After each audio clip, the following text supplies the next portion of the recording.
All right, welcome to No Winning. We are on the continued path of getting Old Blue on the road.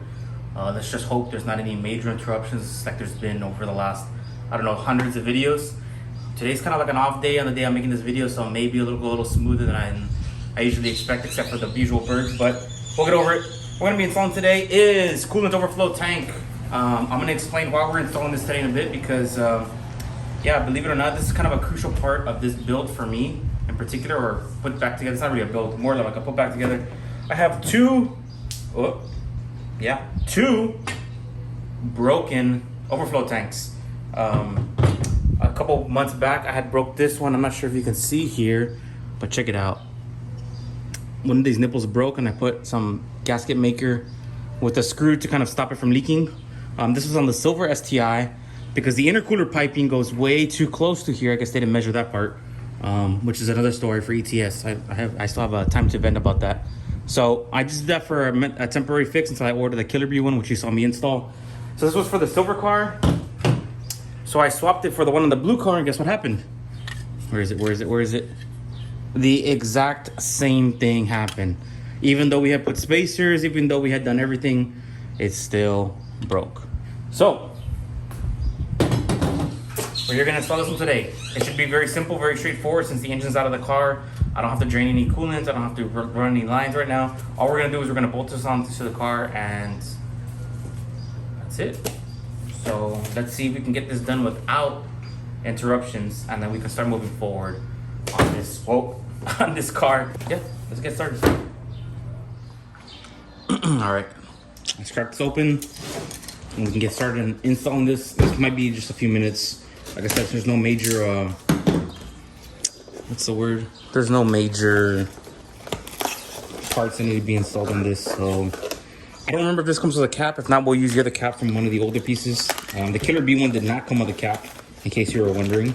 The Killer Bee one also is a reduction in coolant. I kind of don't think it's a good idea for where I live because of how hot it is, but here is, oh, it does come with a new cap. Interesting. You know what, maybe in the future, we'll probably swap this one onto the silver STI because this has a little more, it looks like it might hold a little more coolant than the Killer Bee one. So, and I need every ounce of coolant that I could possibly get here because coolant temps lately on average in this temperature, I think it's been like 103, 104 degrees outside. Oh, this is actually really nice. Let's hope it doesn't leak this time. Like I said, I have pictures, maybe I'll upload them. Let's get started.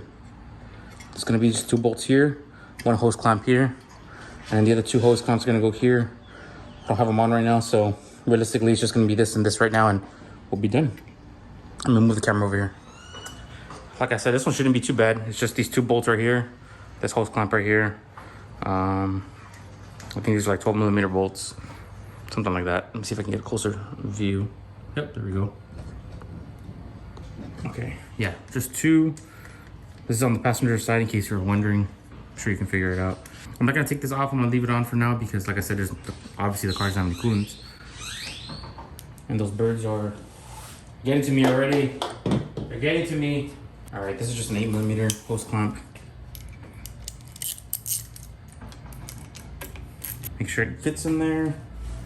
Shouldn't be too bad. Like I said, let's just hope that it doesn't leak, because it always leaks. Remember, no winning. No winning. No winning.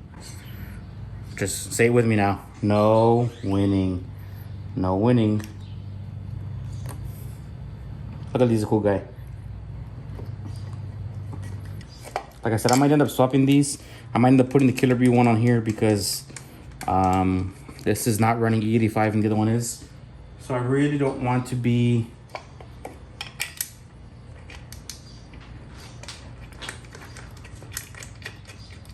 dealing with any overheating issues. So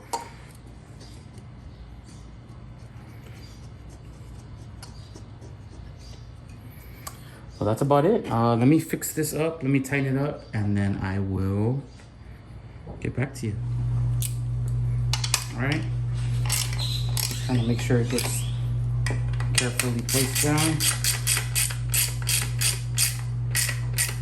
Because have to be that tight. Just be held in place, and that's it. It's on. I already tightened this hose clamp down here. I mean, it's on. These go to the radiator, I think, something like that. Yeah. This goes to the radiator. I think this one goes to the air oil separator. And yeah, it's probably the easiest, fastest install I've ever done in my entire life on video with no problems. Yeah, I said that after I was done, in case you were wondering, in case you wanted me to have a filling point. So yeah, let me move the camera and then we'll be done. All right, that's it. Seems almost a little too good to be true, right? Probably is. So maybe we'll foresee a problem with it in the future because I mentioned that it was a little too easy or nothing went wrong this time, which means something will probably end up being wrong in the future. But for the most part, it looks so far so good. The only interruption we had today were the birds and the neighbor, which he's cool because I think he subscribed. So maybe if you get to see this part, let me know. And if you made it this far, thanks for watching. See you next time.